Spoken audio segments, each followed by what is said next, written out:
Jnana Shastra Vicharanika Nipano Saddharma Sangstapako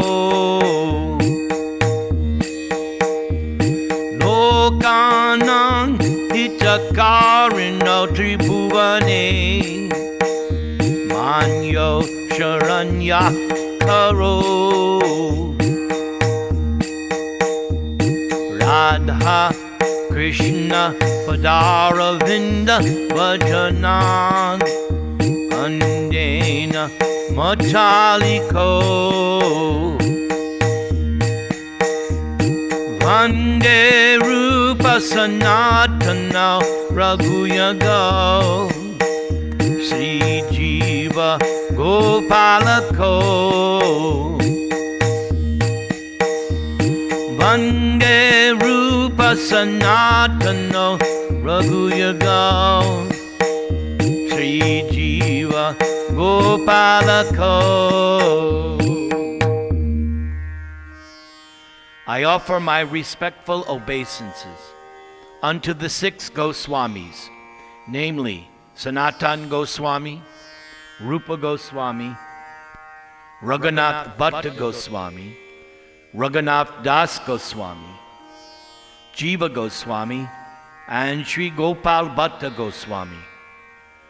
They are very expert in scrutinizingly studying all the revealed scriptures with the aim of establishing eternal religious principles for the benefit of all human beings.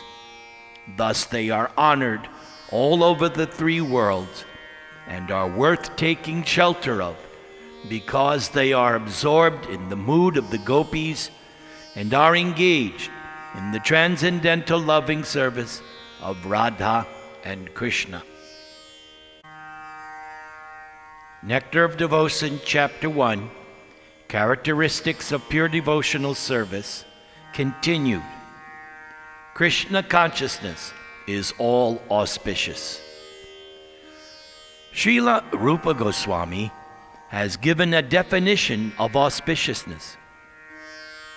He says that actual auspiciousness means welfare activities for all people of the world.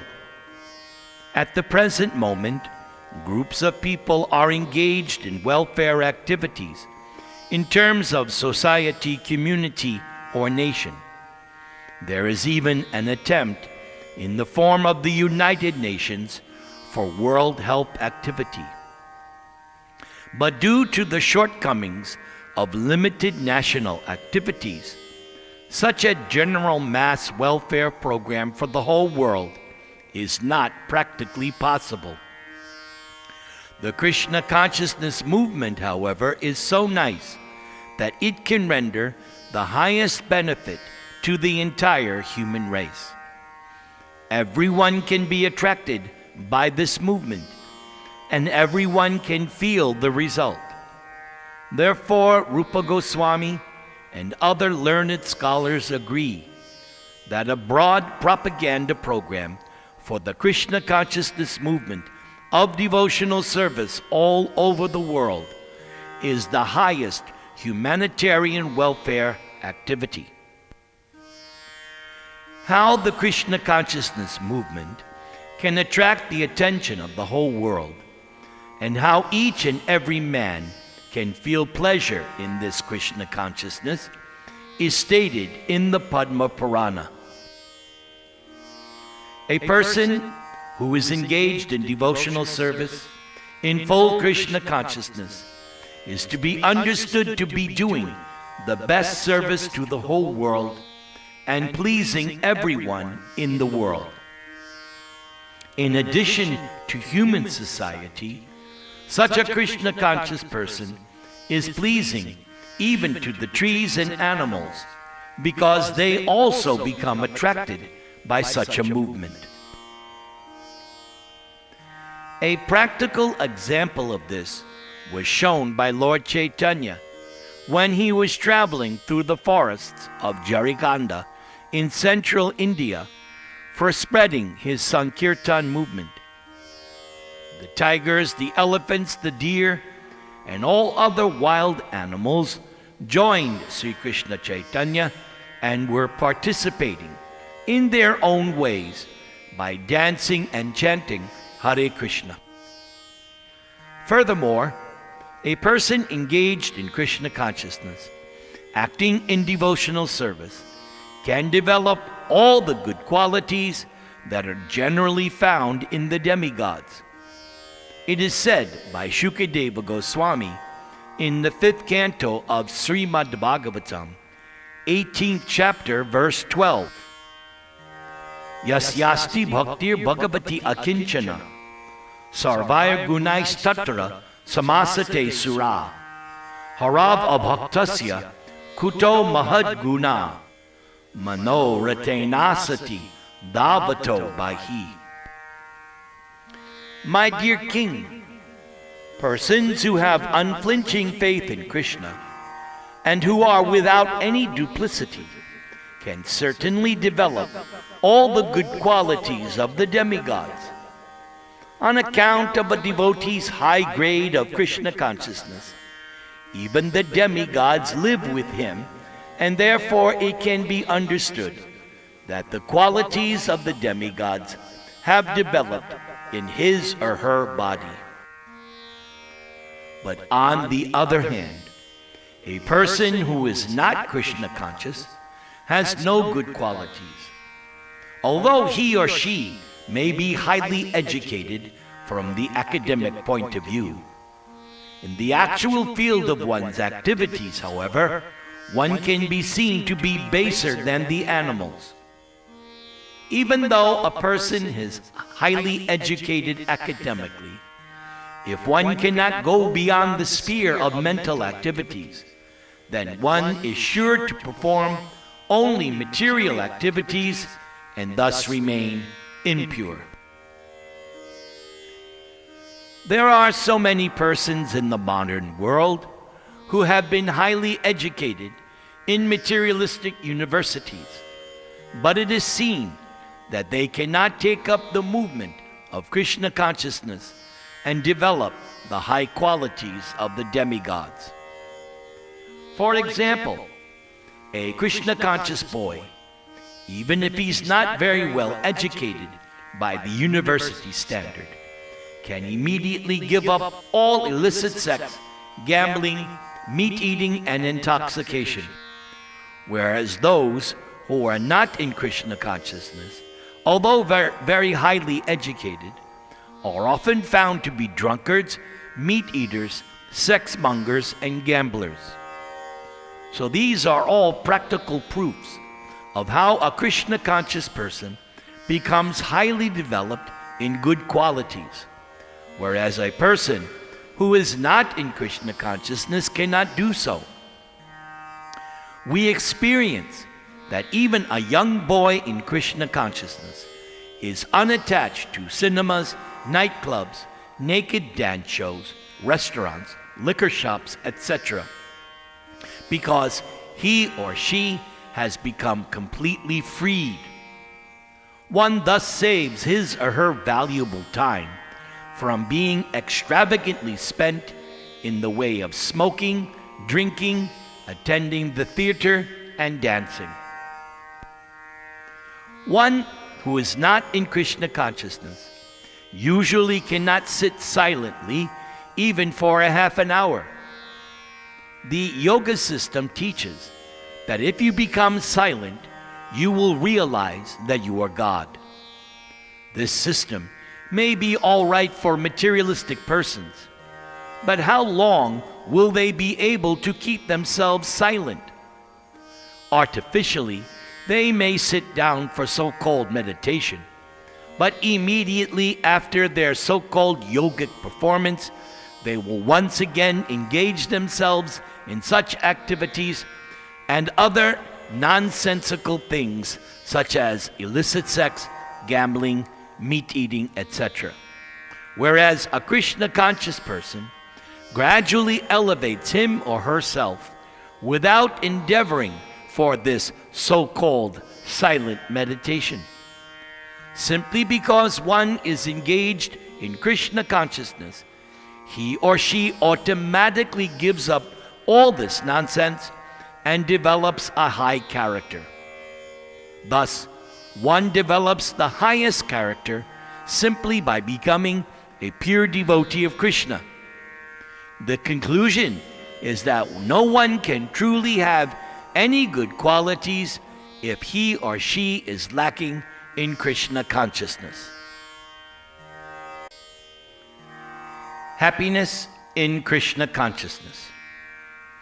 Srila Rupa Goswami has analyzed the different sources of happiness. He has divided happiness into three categories, which are: number one, happiness derived from material enjoyment; number two, happiness derived by identifying oneself with the Supreme Brahman; and number three, happiness derived from Krishna consciousness. In the Tantra Shastra, Lord Shiva speaks to his wife Sati in this way: "My dear wife, a person who has surrendered him or herself at the lotus feet of Govinda, and who has thus developed pure Krishna consciousness, can be very easily awarded all the perfections desired by the impersonalist. And beyond this, one can enjoy the happiness achieved by the pure devotees." So happiness derived from pure devotional service is the highest because it is eternal. The happiness derived from material perfection or understanding oneself to be Brahman is inferior because it is temporary.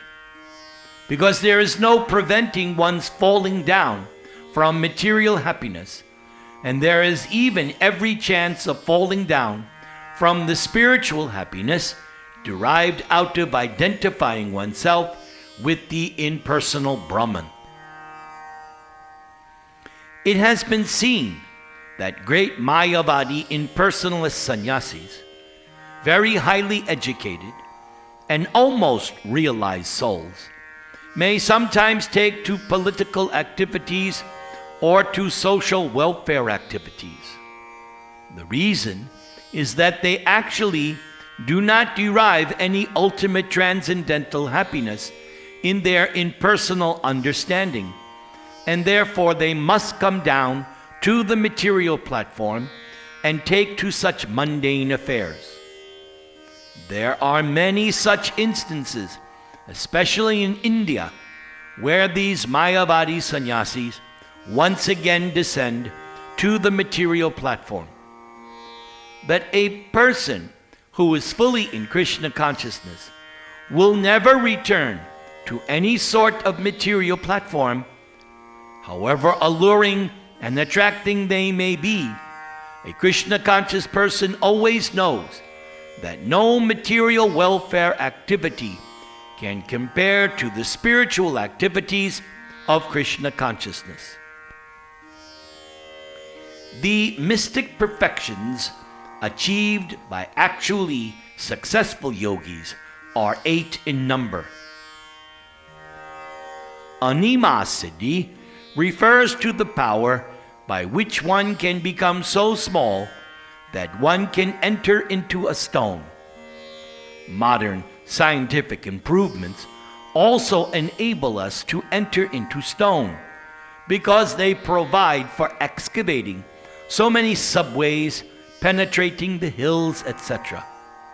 So Anima Siddhi, the mystic perfection of trying to enter into stone, has also been achieved by material science. Similarly, all of the yoga siddhis or perfections are simply material arts. For example, in one yoga siddhi, there is development of the power to become so light that one can float in the air or on the water. This is also being performed by modern scientists. They are flying in the air, they are floating on the surface of the water, and they are traveling under the water. So after comparing all these mystic yoga siddhis to materialistic perfections, we find that the materialistic scientists try for the very same perfections. So actually, there is no difference between mystic perfection and materialistic perfection. A German scholar once said that the so-called yoga perfections had already been achieved by the modern scientists, and so he was not concerned with them. He intelligently went to India to learn how he could understand his eternal relationship with the Supreme Lord by means of bhakti yoga or devotional service. Of course, in the categories of mystic perfection, there are certain processes which the material scientists have not yet been able to develop. For instance, a mystic yogi can enter into the sun planet simply by using the rays of the sunshine. This perfection is called lagima. Similarly, a yogi can touch the moon with one's finger. Although the modern astronauts go to the moon with the help of spaceships, they undergo many difficulties, whereas a person with mystic perfection can extend one's hand and touch the moon with one's finger. This siddhi is called prapti, or acquisition.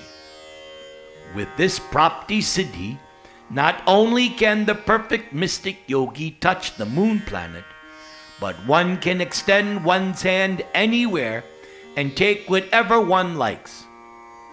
One may be sitting thousands of miles away from a certain place, and if one likes, one can take fruit from a garden there. This is known as prapti siddhi. The modern scientists have manufactured nuclear weapons with which they can destroy an insignificant part of this planet. But by the yoga siddhi known as ishita, one can create and destroy an entire planet simply at will.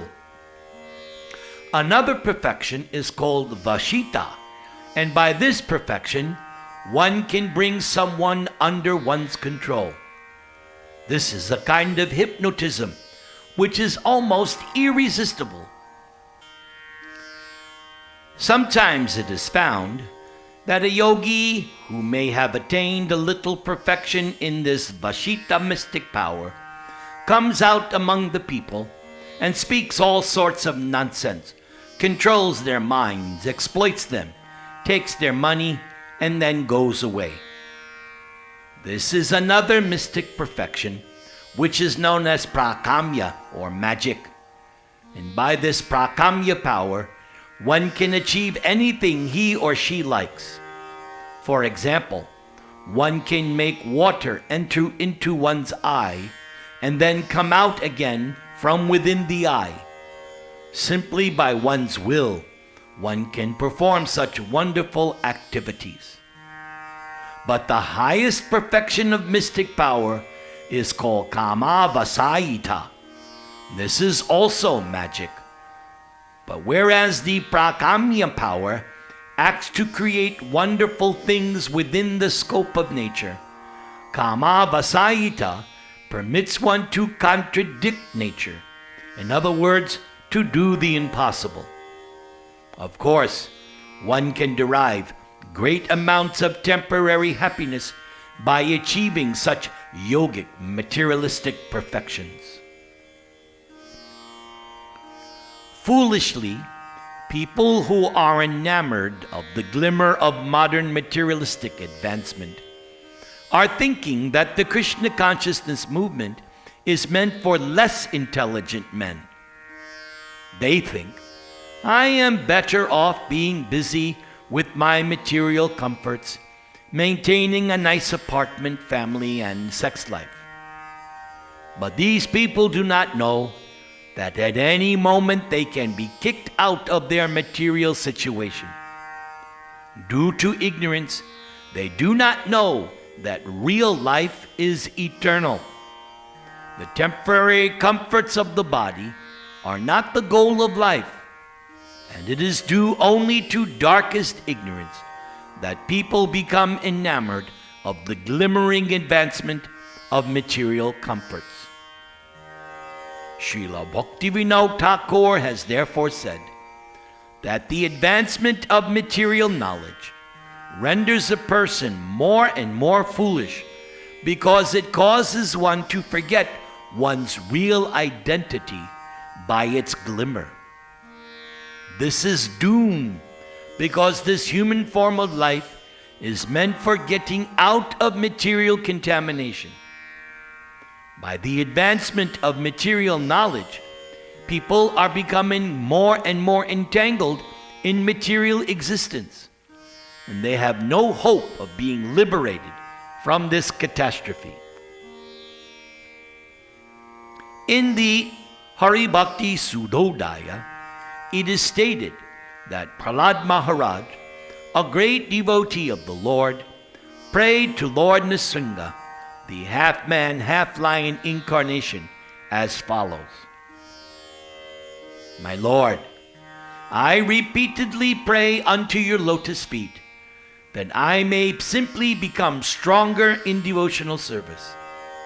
I simply pray that my Krishna consciousness may be more strong and steady, because happiness derived out of Krishna consciousness and devotional service is so powerful that with it one can have all other perfections of religiousness, economic development, sense gratification, and even the attainment of liberation from material existence. Actually, a pure devotee does not aspire after any of these perfections, because the happiness derived from devotional service in Krishna consciousness is so transcendental and so unlimited that no other happiness can compare to it. Actually, it is said that even one drop of happiness in Krishna consciousness stands beyond comparison with an ocean of happiness derived from any other activity. Thus, any person who has developed even a little quantity of pure devotional service can very easily kick out all the other kinds of happiness derived from religiousness, economic development, sense gratification, and liberation.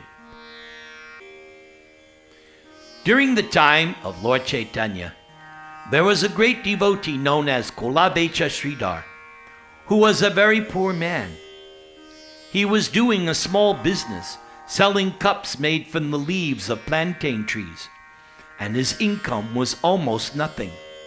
But still, he was spending 50% of his small income on the worship of the Ganges, and with the other 50%, he was somehow living.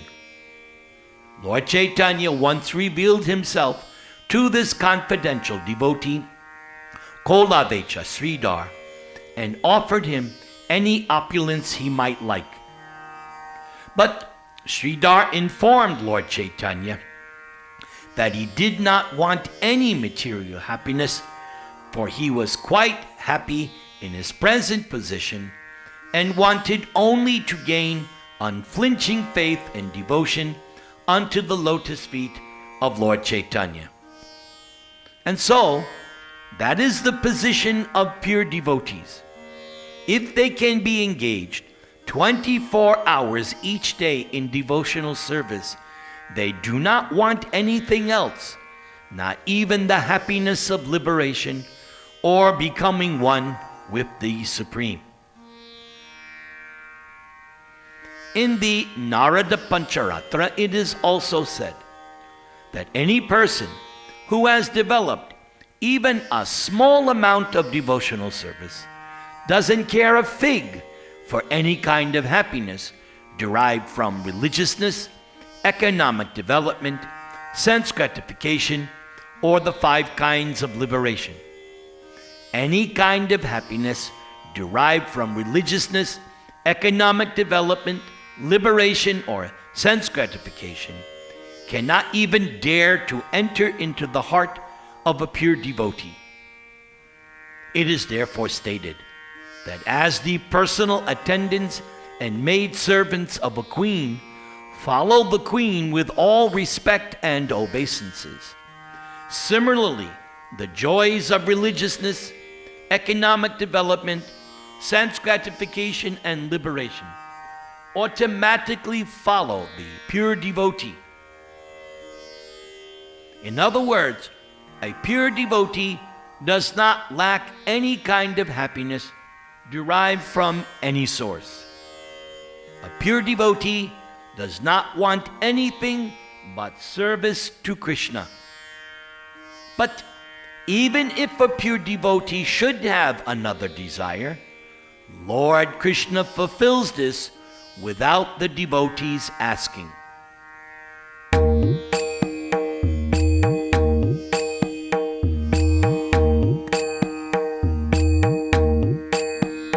Hare Krishna, Hare Krishna, Krishna Krishna, Hare Hare, Hare Rama, Hare Rama, Rama Rama, Hare Hare. Hare Krishna, Hare Krishna, Krishna Krishna, Hare Hare, Hare Rama, Hare Rama, Rama Rama, Hare Hare. Hare Krishna, Hare Krishna, Krishna Krishna, Hare Hare, Hare Rama, Hare Rama, Rama Rama, Hare Hare. All glories to my ever well-wisher, the ISKCON founder Acharya, A.C. Bhaktivedanta Swami, Srila Prabhupada.